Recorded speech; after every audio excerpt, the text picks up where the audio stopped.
ہمارے نبی صلی اللہ علیہ وسلم کے پاس کتنی دولت تھی؟ پیغمبر صلی اللہ علیہ وسلم ایک مرتبہ چارپائی پر آرام فرما رہے ہیں، اتنی پیسے نہیں ہیں کہ کپڑا خریدیں اور اوپر والے جسم کے اوپر والے حصے کو ڈھانک لیں۔ آج ہے کوئی ایسا غریب جس کے پاس قمیص پہننے کے پیسے نہ ہو، جس کے پاس قمیص پہننے کے لیے نہ ہو؟ نبی صلی اللہ علیہ وسلم کے پاس اتنے پیسے نہیں تھے کہ قمیص پہن سکے، صرف یہاں تک کپڑا ہے، صدر چھپایا ہوا ہے، اوپر پہننے کے لیے کپڑا نہیں ہے۔ روایات میں آتا ہے کہ پیغمبر صلی اللہ علیہ وسلم اسی حالت میں نماز پڑھتے تھے، پڑھاتے تھے، صحابہ اسی حالت میں نماز پڑھتے تھے، کسی کی عیادت کے لیے جاتے تو اسی حالت میں جاتے تھے۔ چند مسائل کا جاننا ہمارے لیے بہت ہی زیادہ ضروری ہے۔ ہمیں چاہیے کہ ہم اسلامی احکامات کو جاننے کی کوشش کیا کریں، شوق ہو ہمارے اندر۔ ہم مسلمان ہیں، ہم نے کلمہ پڑھا ہے، اللہ اور اس کے رسول کا سختی سے حکم ہے، صرف ایسے نہیں، سختی سے فرض ہے، فرض ان مسائل کا جاننا جو آپ کے سامنے بیان کیے جاتے ہیں فرض ہے، واجب نہیں، سنت نہیں، مستحب نہیں۔ جیسے نماز پڑھنا فرض ہے، ان مسائل کا جاننا فرض ہے۔ نہیں جانیں گے ایسے گناہ ہوگا جیسے نماز کے چھوڑنے کا گناہ ہے، اور ہم مسلمانوں کو ان باتوں کی پرواہ نہیں، ہم اس کو مستحب سمجھتے ہیں، مستحب ہے، جان لیا، نہ جانا کوئی حرج نہیں۔ اب زکوٰۃ ہے، ہم مسلمان زیادہ تر رمضان مبارک کے مہینے میں زکوٰۃ ادا کرتے ہیں، اور کرنا بھی ایسے چاہیے، کوشش یہی ہونی چاہیے کہ رمضان مبارک کے مہینے میں اجر زیادہ ملتا ہے، 70% اجر بڑھ جاتا ہے۔ زکوٰۃ کن لوگوں پر فرض ہے؟ جس مسلمان کے پاس 52.5 تولے چاندی ہے اور سال گزر گیا، اس پر زکوٰۃ فرض ہے۔ یا 7.5 تولے سونا ہے، چاندی نہیں، بالکل پیسے بالکل نہیں، 10 روپے بھی جیب میں نہیں، صرف سونا ہے، 7.5 تولے سونا، سال گزر گیا تو اس پر زکوٰۃ فرض۔ ہاں اگر یہی حساب لگا لے 52.5 تولے چاندی کا کیا حساب بنے گا 10,000 تولے کے حساب سے یا 11,000 تولے کے حساب سے، یہ کتنا بنے گا؟ 52.5 تولے چاندی 5.5 لاکھ، 52.5 تولے چاندی 11,000 کے حساب سے، تو 5.5 لاکھ کی مالیت جس کے پاس ہے اور سال بھی گزر گیا، اس مالیت میں کیا کیا چیزیں شامل ہیں؟ چاندی ہے، سونا ہے، تجارت کا سامان ہے، دکان ہے، مثال کے طور پر پرچون کی دکان ہے، کپڑوں کی دکان ہے، برتنوں کی دکان ہے، جنرل سٹور ہے، کسی چیز کی بھی دکان ہے، اس دکان کے اندر فریج ہوتا ہے، بعض اوقات پرچون کی دکان میں یہ استعمال کی چیز ہے، یہ اس میں شامل نہیں ہوگا فریج۔ باقی جو چیزیں آپ بیچتے ہیں دکان کے اندر، جو چیزیں ایک ہے دکان کے اندر استعمال کی چیز وہ شامل نہیں، لیکن جو چیزیں آپ دکان میں رکھ کر بیچتے ہیں وہ شامل ہیں۔ ان سب کا حساب لگایا جائے کہ 52.5 تولے چاندی کی قیمت، جیسے بھائی صاحب بتا رہے ہیں 5.5 لاکھ، 5 لاکھ بنا لو احتیاطاً، 5 لاکھ کی مالیت، یہ ساری چیزیں ملا کر سونا، چاندی، تجارت کا سامان، ان سب کا حساب لگائے 5 لاکھ کی مالیت کے برابر پہنچتی ہے۔ سال میں ایک بار پہنچی ہے، آپ کا سال شروع ہو گیا، پھر درمیان میں مالیت کم ہو گئی، مثال کے طور پر آپ کے پاس 1 تولہ سونا ہے، آپ کے پاس 10 روپے ہے، تو اس کا زکوٰۃ کا حساب آپ کا سال شروع ہو گیا، پھر درمیان میں پیسے خرچ ہو گئے، صرف سونا باقی رہ گیا، اس کا کوئی اعتبار نہیں ہوگا۔ یہ ایسے ہوگا جیسا کہ آپ کے پاس پوری مالیت ہے، چاہے کم بھی ہو گئی درمیان میں یا زیادہ ہو گئی۔ پھر جب سال مکمل ہو تو پھر دیکھیں، سال مکمل ہونے پر آپ کے پاس اتنی مالیت، سونا، چاندی، پیسے، تجارت کا سامان ملا کر اتنی مالیت آپ کے پاس ہے، تو پھر آپ پر زکوٰۃ فرض ہوگی، چاہے درمیان میں پیسہ کمی کیوں نہیں ہو گیا۔ درمیان میں کمی بیشی کا کوئی اعتبار نہیں، سال کے آغاز میں، سال کے انتہا میں دیکھا جاتا ہے، زکوٰۃ فرض ہے۔ اللہ تعالیٰ نے قرآن مجید فرقان حمید میں سختی سے بیان فرمایا وَأَنفِقُوا مِمَّا رَزَقْنَاكُم مِّن قَبْلِ أَن يَأْتِيَ أَحَدَكُمُ الْمَوْتُ، اے میرے بندو موت کے آنے سے پہلے پہلے خرچ کر لو، زکوٰۃ واجب ہے، زکوٰۃ فرض ہے، خرچ کر لو، زکوٰۃ ادا کر لو، عشر واجب ہے ادا کر لو، صدقہ فطر واجب ہے ادا کر لو، قربانی واجب ہے ادا کر لو، جو صدقات واجبہ ہے وہ سارے ادا کر لو موت سے پہلے پہلے۔ کیوں؟ اللہ فرماتے ہیں جو لوگ ادائیگی نہیں کرتے، موت کے وقت سے پکڑ شروع ہو جاتی ہے، موت کے وقت سے فیقول رب لولا اخرتنی الی اجل قریب، اللہ فرماتے ہیں میں جانتا ہوں تمہاری طبیعتوں کو، جب تم پر موت آتی ہے تو اسی وقت سے سختی شروع ہوتی ہے، تو پھر تم چیختے ہو، موت کے وقت میں چلاتے ہو، کہتے ہو اے میرے پروردگار مجھے تھوڑی سی مہلت دے دے، اتنی مہلت دے دے، حساب لگا کر جتنے سال میں نے زکوٰۃ ادا نہیں کی، عشر ادا نہیں کیا، قربانی ادا نہیں کی، جو صدقات واجبہ میں نے ادا نہیں کیے، سارا حساب لگا کر میں اپنے ورثاء کو وصیت تو کر دوں، یا اللہ ایک جملہ کہنے کی اجازت دے دے، ایک جملہ کہنے کی وصیت کر دوں۔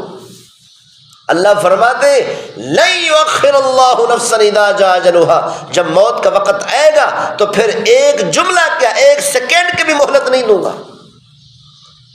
اللہ نے فرمایا میں تمہیں پہلے خبردار کر رہا ہوں، انفقوا مما رزقناکم، جو مال ہم نے تمہیں عطا کیا، ہم نے عطا کیا، یہ جو پیسہ ہے زکوٰۃ کا پیسہ ہے، تم پر زکوٰۃ فرض ہوئی جس پیسے کی وجہ سے، جس مالیت کی وجہ سے، اللہ فرماتے ہیں ہم نے تمہیں عطا کیا ہے، اس میں سے خرچ کرو۔ سوال یہ پیدا ہوتا ہے غریبوں کو اللہ نے غریب کیوں بنایا؟ غریب لوگ کہہ دیتے ہیں ان کے پاس پیسہ نہیں ہے، بھوک آتی ہے، پریشانی ہوتی ہے، کہتے ہیں ہمیں اللہ نے غریب کیوں بنایا؟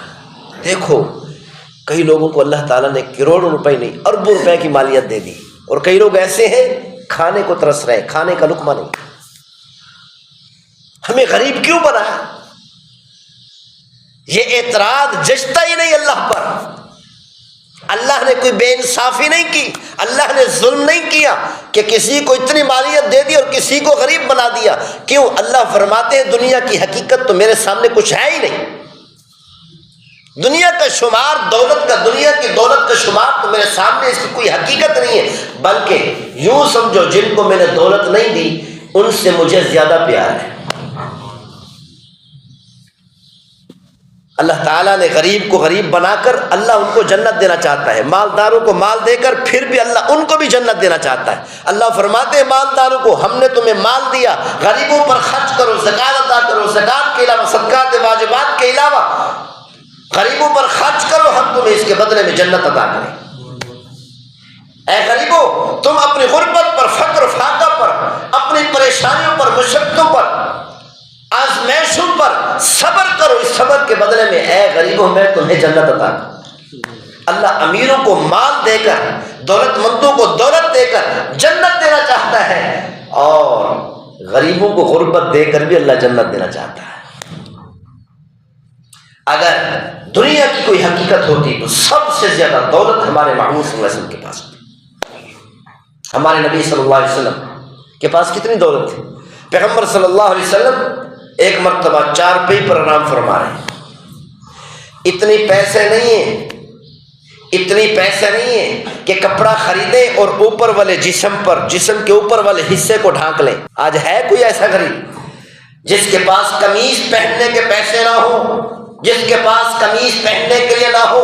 نبی صلی اللہ علیہ وسلم کے پاس اتنے پیسے نہیں تھے کہ قمیص پہن سکے، صرف یہاں تک کپڑا ہے، صدر چھپایا ہوا ہے، اوپر پہننے کے لیے کپڑا نہیں ہے۔ روایات میں آتا ہے کہ پیغمبر صلی اللہ علیہ وسلم اسی حالت میں نماز پڑھتے تھے، پڑھاتے تھے، صحابہ اسی حالت میں نماز پڑھتے تھے، کسی کی عیادت کے لیے جاتے تو اسی حالت میں جاتے تھے۔ ساری زندگی میں ایسا نہیں ہوا، کئی اوقات ایسے آئے کہ ان اوقات میں اتنا پیسے نہیں تھے کہ قمیص پہن سکے۔ اس دور میں تو دو کپڑے پہنتے تھے، ایک چادر، شلوار قمیص کا تو رجحان نہیں تھا، چادر اوپر والا کپڑا بس۔ اگر دولت کی اہمیت اللہ کے ہاں ہوتی تو سب سے زیادہ اپنے محبوب کو دیتا،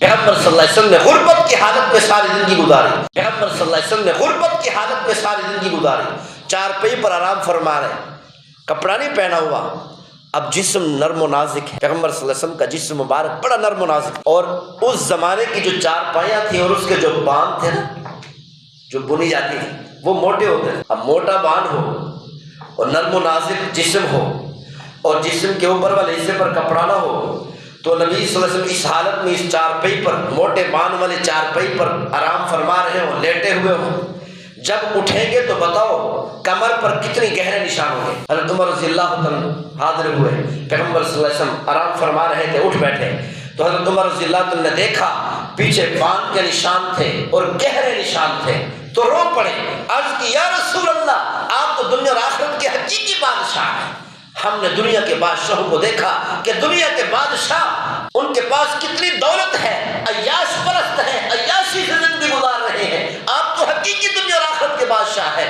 آپ اللہ سے کیوں نہیں مانگتے؟ محمد صلی اللہ علیہ وسلم نے اس وقت فرمایا عمر پریشان ہونے کی ضرورت نہیں ہے، میں اللہ سے یہ مانگتا ہوں یا اللہ ایک دن کھانے کے لیے دے دینا، کھا کر تیرا شکریہ ادا کروں، ایک دوسرے دن نہ دینا تاکہ دوسرے دن میں تجھ سے مانگوں۔ یہ ایسے ہیں جیسے اب آپ بتاؤ یہ جو نالی کے اندر سے یا گٹر کے اندر سے جو ہے نا گندگی نکال کر باہر پھینکی جاتی ہے، اگر آپ کا بیٹا اس گندگی کا کچھ حصہ اپنے ہاتھ میں اٹھا لے تو کیا کرو گے؟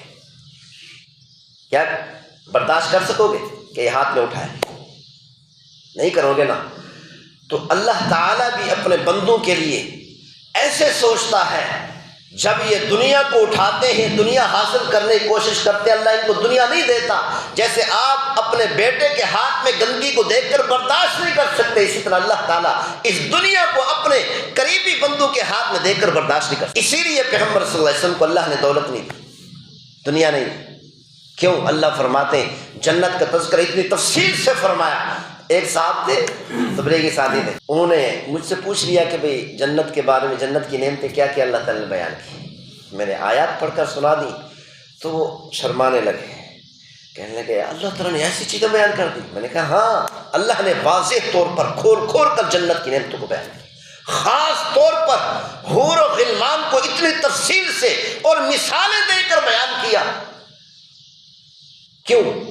اس لیے تاکہ ہم جنت کا شوق کریں۔ اللہ فرماتے دنیا کا شوق نہ کرو، دنیا کے پیچھے فَلْيَتَنَافَسِ الْمُتَنَافِسُونَ، جنت کا شوق کرو، جنت کی رغبت اپنے دلوں کے اندر پیدا کرو، جنت کو حاصل کرنے کی کوشش کرو۔ یہ میں نے تمہارے لیے پیدا کی ہے، دنیا میں نے تمہارے لیے، مسلمانوں تمہارے لیے میں نے پیدا ہی نہیں کی، دنیا تمہارے لیے بنی ہی نہیں ہے۔ محمد صلی اللہ علیہ وسلم ہم ظاہری طور پر کیا دیکھتے ہیں؟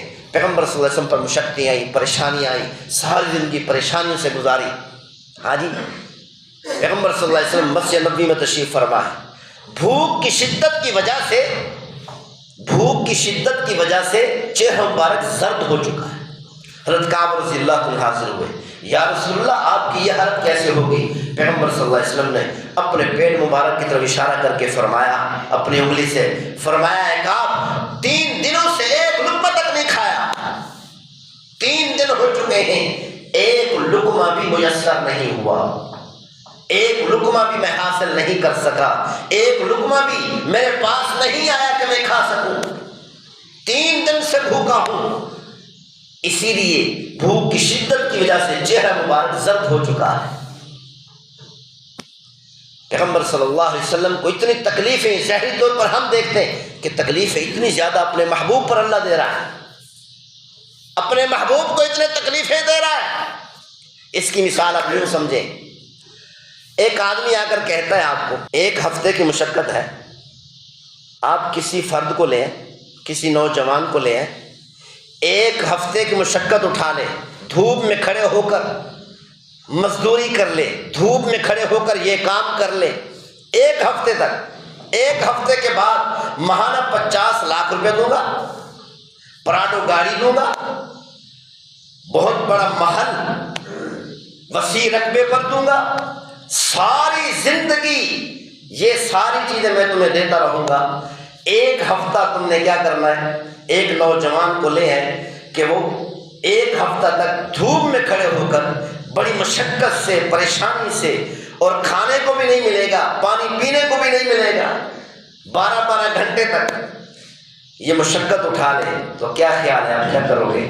کسی عام نوجوان کو لے جاؤ گے یا اپنے بیٹے کو لے جاؤ گے؟ تو صاف ظاہر ہے اپنے بیٹے کو لے جاؤ گے۔ 1 ہفتے تک کہو گے بیٹے مشقت اٹھا لے، 1 ہفتے کے بعد ساری زندگی پریشانی ختم، 50 لاکھ مہینہ ملے گا، پراڈو گاڑی ملے گی، ہاں جی، وسیع رقبے پر عالیشان محل ملے گا، ساری زندگی عیش پرستی سے گزارے گا۔ بیٹے یہ 1 ہفتے کی مشقت کوئی مشقت نہیں، اپنے سگے بیٹے کو آپ کے جتنا زیادہ قریب ہے اسی کو لے کر جاؤ گے اور جا کر اس سے مشقت کا کام کرواؤ گے۔ اللہ تعالیٰ بھی اسی طرح، کیوں آپ کے ہاں 1 ہفتے کی مشقت کوئی مشقت نہیں، کیوں؟ اس لیے کہ 1 ہفتے کے بعد پوری زندگی عیش پرستی سے گزرے گی۔ جس طرح آپ یہ سمجھتے ہیں کہ اپنے بیٹے کے لیے، اپنے قریب ترین فرد کے لیے کہ 1 ہفتے کی مشقت کوئی مشقت نہیں، آخرت کی زندگی کے مقابلے میں دنیا کی زندگی تو 1 ہفتہ ہی نہیں ہے، 1 منٹ بھی نہیں بنتی۔ وہ ایک کہتے ہیں آخرت کی زندگی کے بدلے میں دنیا کی زندگی 1 منٹ ہے صرف سمجھانے کے لیے، ورنہ 1 منٹ بھی نہیں بنتی، 1 منٹ بھی نہیں بنتی۔ اللہ فرماتے 1 منٹ کی مشقت اٹھا لو، اسی لیے اپنے محبوب صلی اللہ علیہ وسلم پر مشقتیں ڈالی ہیں، دنیا کے اندر پریشانی آئی ہے۔ محبوب صلی اللہ علیہ وسلم کو کہیں مارا جا رہا ہے، کہیں پتھر مارے جا رہے ہیں، کہیں دھکے دیے جا رہے ہیں، کہیں تھوکا جا رہا ہے، کہیں مٹی ڈالی جا رہی ہے، کہیں کوڑا کرکٹ پھینکا جا رہا ہے پیغمبر صلی اللہ علیہ وسلم کے سر مبارک پر۔ کیوں اللہ نے اپنے محبوب کو سب سے زیادہ مشقتیں کیوں دی ہیں؟ اس لیے کہ محبوب صلی اللہ علیہ وسلم سب سے زیادہ اللہ کے قریب ہے، اور اللہ تعالیٰ ان مشقتوں میں ڈال کر سب سے زیادہ آخرت کے عیش والی زندگی دینا چاہتا تھا، سب سے زیادہ اعلیٰ قسم کی زندگی اپنے محبوب کو دینا چاہتا تھا، اسی لیے اللہ تعالیٰ نے سب سے زیادہ مشقتیں دی۔ تو اسی لیے بھائی یہی مثال ہے آخرت کی زندگی کی اور دنیا کی زندگی کی۔ اسی لیے کسی غریب انسان کو یہ نہیں سوچنا چاہیے کہ میں غریب ہوں، اللہ نے مجھ پر مشقتیں کیوں دی؟ اللہ آخرت کی زندگی اعلیٰ بنانا چاہتا ہے۔ فرماتے ہیں کہ اللہ تعالیٰ مسلمان کے لیے جنت کا ایک مقام لکھ دیتا ہے کہ جنت اتنی بلند اور اعلیٰ جنت میں نے اس کے لیے اس کے نام لکھ دی، اس کے نام رجسٹری کر دی۔ اللہ تعالیٰ نے لکھ تو دیا، لیکن بعد میں اللہ تعالیٰ دیکھتا ہے کہ اس کے اعمال کم ہے، مقام تو بلند اس کو دے دیا لیکن اس مقام کے مطابق اس کے پاس اعمال نہیں ہے، پھر اللہ تعالیٰ کوئی پریشانی ڈال دیتا ہے، آزمائش میں ڈال دیتا ہے، کسی مشقت میں ڈال دیتا ہے، کوئی بیماری بھیج دیتا ہے۔ کیوں؟ تاکہ جو مقام میں نے اس کا نام لکھا ہے اس مقام تک اس کے اعمال پہنچ جائیں، تاکہ اس مقام کا یہ مستحق بن جائے۔ اسی لیے بھائیوں ہمیں چاہیے کہ ہم آخرت کو حاصل کرنے کی کوشش کریں۔ زکوٰۃ فرض ہے، زکوٰۃ ادا کریں، عشر واجب ہے، ادا کریں، صدقات واجبہ ہیں، صدقہ فطر ہے، قربانی ہے، ہاں جی، جو صدقات واجبہ ہیں ادا کریں۔ صدقات واجبہ کے علاوہ بھی ہمیں خرچ کرنا چاہیے۔ سب سے جو اہم چیز ہے، آج کل مسلمان غریب لوگ بھیک مانگنے پر مجبور کیوں ہوتے ہیں؟ اس کی وجہ صرف یہی ہے کہ ہم ہمسائیوں کا خیال نہیں رکھتے۔ ہمیں اپنے ہمسائیوں میں دیکھنا چاہیے، اپنے پورے محلے میں دیکھنا چاہیے کہ اب ہمارے پورے محلے میں کون کون غریب ہے، کون سا ایسا گھر ہے کہ جہاں پر روٹی نہیں پکتی، روٹی ہوتی ہے سالن نہیں بنتا۔ پیغمبر صلی اللہ علیہ وسلم نے اسی لیے فرمایا اپنے سالن جب پکا رہے ہیں تو اس کے اندر پانی تھوڑا زیادہ ڈال لیا کریں، ہاں جی، تاکہ اپنے ہمسائے کو بھی دے سکیں۔ یقین کریں اگر ہمسایہ بھوکا بیٹھا ہے، کھانے کو نہیں ہے، ہم پر کھانا کھانا حرام ہے، کیا ہم نے کبھی سوچا؟ اگر ہم مسلمان اس چیز کو سوچ لیں، یہ جو ہمسائے اللہ تعالیٰ نے اتنا حقوق بنائے ہمسائے کے، یوں سمجھو ہماری جائیداد میں ان کا حصہ ہے، جیسے بھائیوں کا حصہ ہوتا ہے، یوں سمجھو کہ جو غریب ہمسائے خاص طور پر ان کا ہماری جائیداد میں حصہ ہے۔ مہاجرین صحابہ اکرام جب ہجرت کر کے آئے تھے مکہ مکرمہ سے مدینہ منورہ کی طرف، ان کے پاس کھانے کو کچھ نہیں تھا۔ پیغمبر صلی اللہ علیہ وسلم نے بھائی چارہ قائم کیا انصار اور مہاجرین کے درمیان میں۔ انصار نے کتنا قربانی دی؟ آدھی آدھی جائیداد تقسیم کر کے دے دی، آدھی آدھی جائیداد۔ 2 باغ تھے، ایک باغ اپنے پاس رکھا اور ایک باغ مہاجر صحابی کو دے دی۔ کیوں؟ پیغمبر صلی اللہ علیہ وسلم نے قیامت تک آنے والی امت کو سبق دیا ہے کہ جیسے یہ صحابہ ایک دوسرے پر قربان ہو رہے ہیں، اسی طرح ہمیں چاہیے کہ ہم ایک دوسرے پر قربانی دیں۔ جو غریب ہیں، ہمارے محلے کے اندر غریب لوگ بیٹھے ہیں، ہاں جی محتاج ہیں، جن کے پاس کھانے کو نہیں ہے، ان پر خرچ کریں۔